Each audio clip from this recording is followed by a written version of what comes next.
welcome to Aftersound Review, and this is my review for 64 audio U12T. So first of all, thank you for Mr. Denny for providing me with this review unit. And just like usual, I will review them from the build, fit, frequency response, sound, and comparison. Before talking about the build quality of the IEM, I'd like to talk about this case that you will also get with the 64 audio U12T, which is amazing for my opinion. I mean, just take a look at this. It's really well thought. At this part, you can roll your cable at this point, and also after that you can put your jack around this part, so it will be really tidy here. And then you put the IEMs itself around this and this part, and you'll get also a little bit of foam here to act as a cushion for your IEMs. And then you get this cleaning tools around this part, and then there's a place for the module as well. So for me, it's a really well thought carrying case. Good job 64 audio.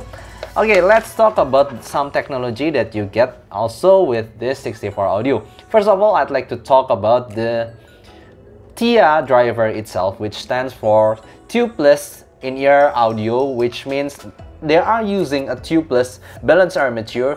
They say that it will give the best potential for the driver itself. So it's just simply a better, more open balanced armature.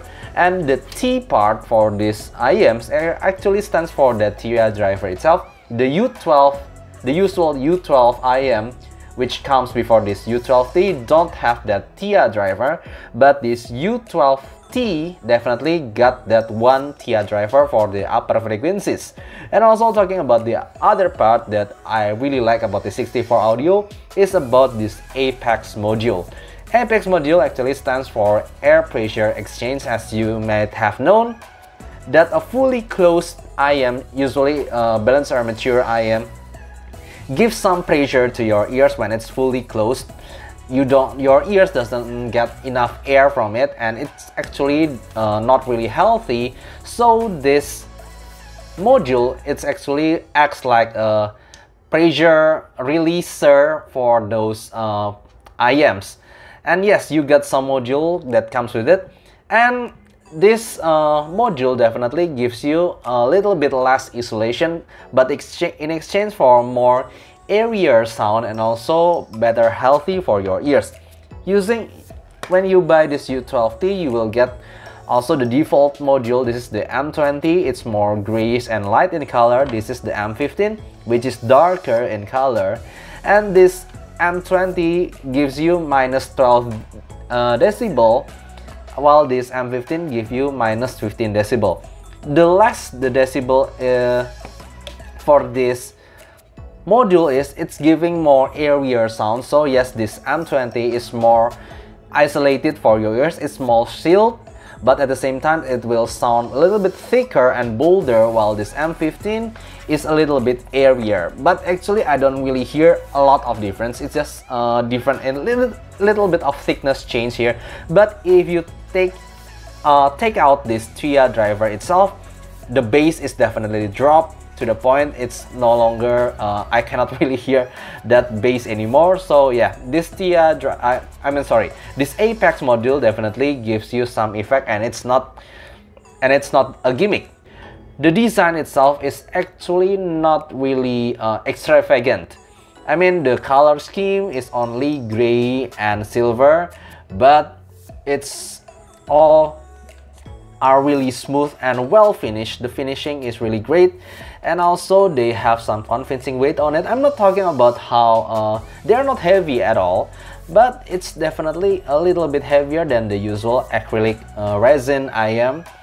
And the nozzle itself is a little bit long, but also feels really durable. And they are using 2-pin connectors cable, but the cable itself, this default cable for me is really bad. It's just really stiff from the ear guide itself to the cable itself. I can't help but thinking how stiff they are. For me, the ergonomics of this U12T is bad, and a lot of it contributes because of the cable itself. The default cable, I mean, is really bad. I mean, at this price point, it's not only average, it's below average. The ear guide, let me show you. Here's the thing. The ear guide doesn't really help. It's quite stiff, and you can see it doesn't really hook my ears right here, so it will fall off easily. It doesn't really help the fit for this ear, for this IEM. And also the cable itself is stiff. It's really stiff. And also microphonics. Like this, I'm touching it right now, it's really microphonic. So at this price point, for me, it's almost unforgivable. And you don't get a balance jack. So I really encourage you, if you have any third-party cable, especially with balance jack, I really encourage you to try them with that third-party cable, because the default cable is really bad.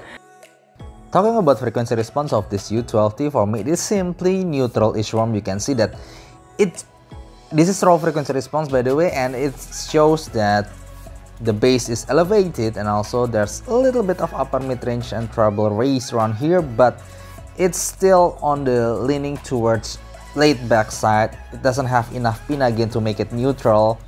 It's just still in the warmer side. But after that, you see that there's a treble peak around 15K here. I know that my copper is actually not really available to get such a very good frequency response above the resonance peak, but let me tell you that the airiness around this part is real and could be heard. It's so airy, and you will hear it. It is simply noticeable. And because of this, U12T is actually using module. Let me show you the difference between the U12T M15 and also the M20. And I'm not gonna lie that the difference is very minor in this frequency response, but I have to tell you, because of the decibel difference in the noise isolation, the M20 sounds much more warmer, and especially this part, even though it, just like I said, the difference is minor here, but when you tried it yourself, the difference is really clear and easy to notice. And also, I've tried using not using the Apex module at all, and this time the difference is so clear. The bass is gone, guys. And also, you could see that the treble peak around 5K is here. So yeah, it is obvious that the U12T is made to be worn with this Apex module. And comparing them with this, oh, by the way, my favorite is still the M15, because for me it still sounds the most balanced. And compare them with this IER M9, for me the IER M9 has thicker mid bass but less sub bass. U12T has a better sub bass. Even though in this frequency response the difference is really minor, but I should say that in real life the difference is quite clear, that the U12T has much better bass response. And then talking about this IEM's mid-range around this part, for me they are both not really having a neutral pinna gain. They are still on the smoother and thicker side. And for me, yeah, they are not really that different. They both have thicker, smooth sounding vocal and non-peaky treble. But for me, the most interesting part is around this part.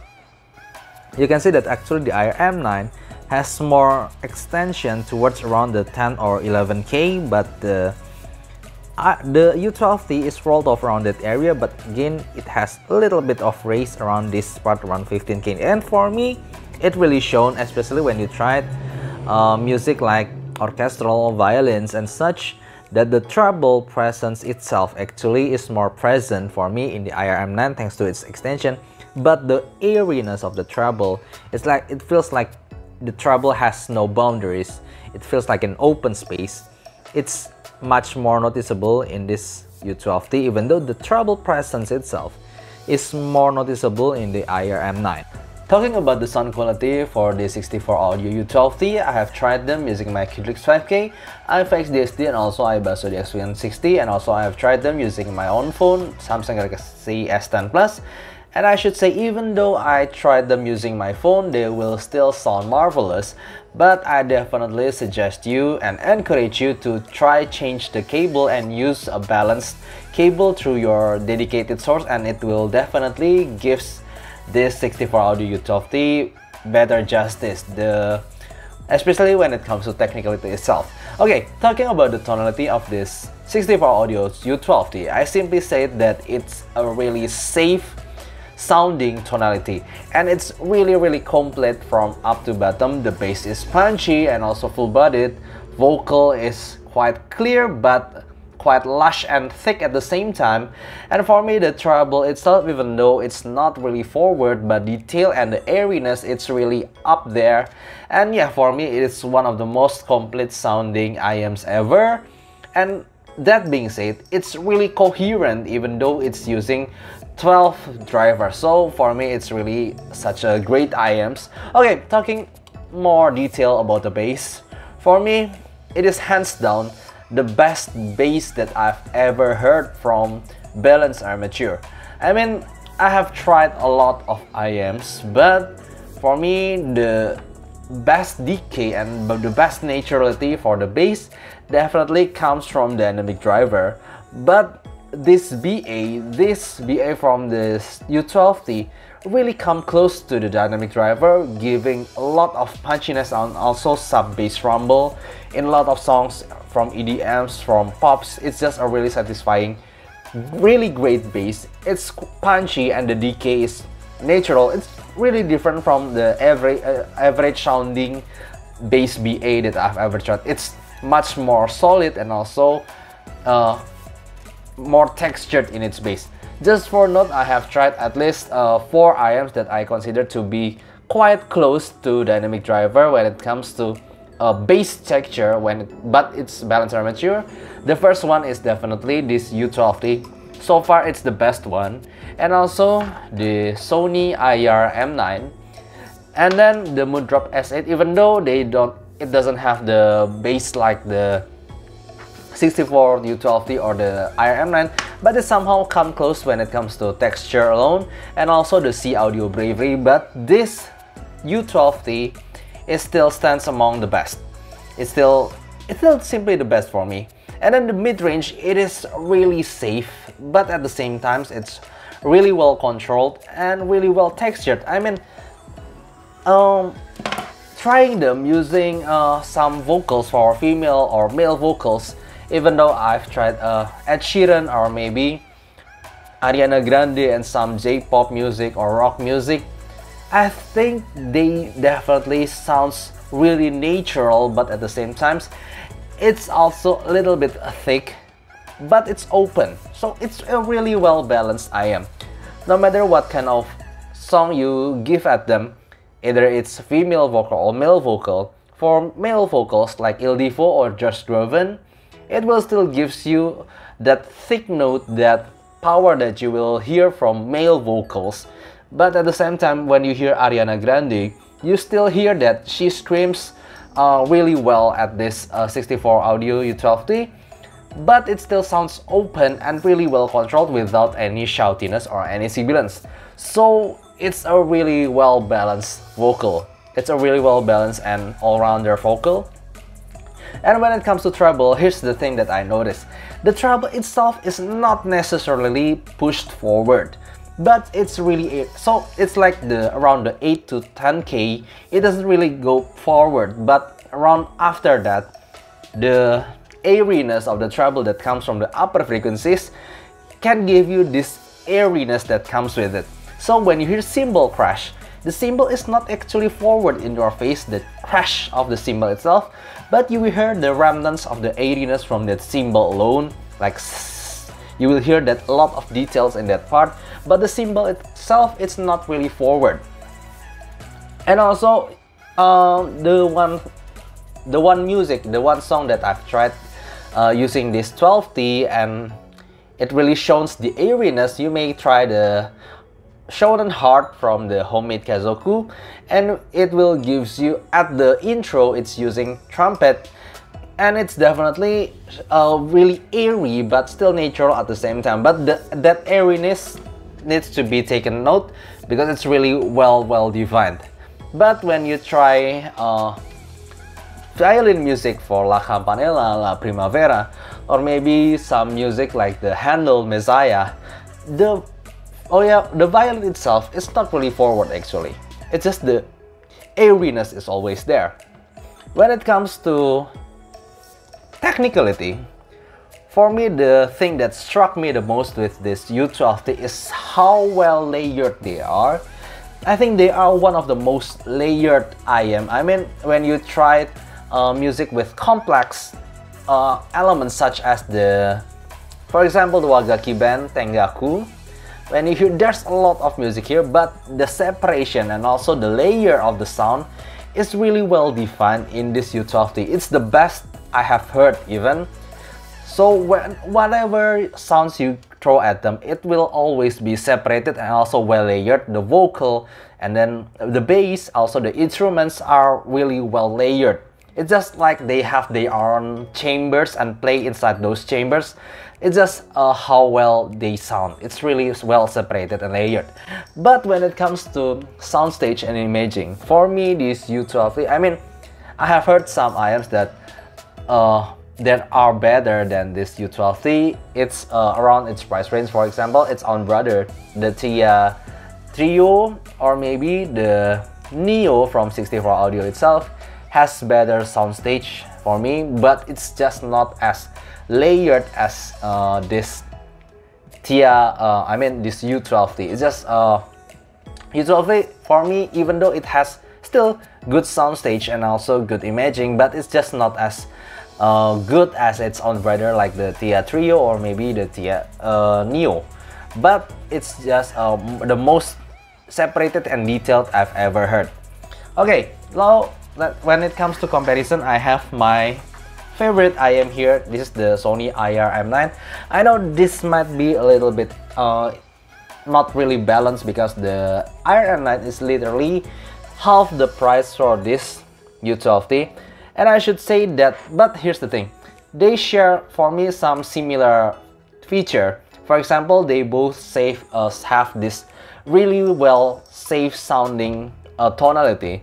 The bass is punchy, also the mid-range is really well balanced, slight warmthness to it, and the treble is airy and really detailed, even though they both share this kind of warmthness and smoothness across the all frequency. But this U12T definitely takes a lead in the layering and also separation level. It is just much better, to the point that for me the IER M9 will sound blurry after you tried this U12T. It is just that much better. But here's the thing that I choose, this is why I choose this IER M9 better for me. The imaging and soundstage capabilities for me, it's better when it comes to, you know, majesticness, that when you hear some orchestral music like the Messiah from Handel, or maybe the soundtracks from movies like the Hans Zimmer, Pirates of the Caribbean, Kung Fu Panda, or maybe from Two Steps from Hell, Never Give Up on Your Dreams. For me, the emotion and also the majesticness of the sound itself is still better on the IER M9, especially when it comes to imaging somehow. That's one thing that I noticed. The 64 Audio is more detailed and more layered. It's just like when you hear music, you will hear a lot of layers in it. You will hear there's vocal, there's instrument, but the imaging position from where it comes from, for me it's better on the IER M9. When it comes far from my right ears and also far from my left ear, from my up and from my lower position, for me the imaging of where the elements and also where the instruments sounds come from, it's better somehow on this IER M9. That's why I still consider this IER M9 to be a really special IM. In fact, it's my still most favorite IM for my own preference. But this U12T is just more layered and also more separated, even though I don't really think the imaging is as sharp as this IER M9. And also the thing that I like this IER M9 better than this U12T is the treble. Yes, even though using some wrong ear tips will give you less spatialness from this IER-M9. For me, the IER-M9 using this spin fit will give you more focused treble and a more forward treble that I will always like when I hear, like example from violin music, Messiah, The Handle, or maybe from Lindsay Stirling, but the eeriness is better on this U12T. So it's quite a unique case where the sound itself is more forward and focused on the IER-M9, which I like, but I have to say that the eeriness of the treble is still better on this U12T. So for my verdict for this 64 audio U12T, the pros are: 1, the build quality of the IM itself is gorgeous. It feels really high quality IM, even though it doesn't really show that it's expensive IM, but the build quality, as soon you touch it and feel it, it's just really well made. And also talking about the sound of this IM itself, the tonality is basically almost perfect. I mean, I really cannot find anything wrong with it. You got punchy bass, you got warm and smooth mid-range that will suit either male or female, and also the treble is quite airy and could reach a really high notes. And also you get a fantastic layering when it comes to technicality, good soundstage with 3D-ness in it, great imaging. It's hard to find fault in this IM. It's really good both in tonality and also technicality. But here's the but. There are some cons regarding the cable itself, especially. For me, it's unforgivable simply at this price point. At this beautiful IM, the cable just feels really like a bottleneck. And also when it comes, sometimes this IM is just too perfect, you know.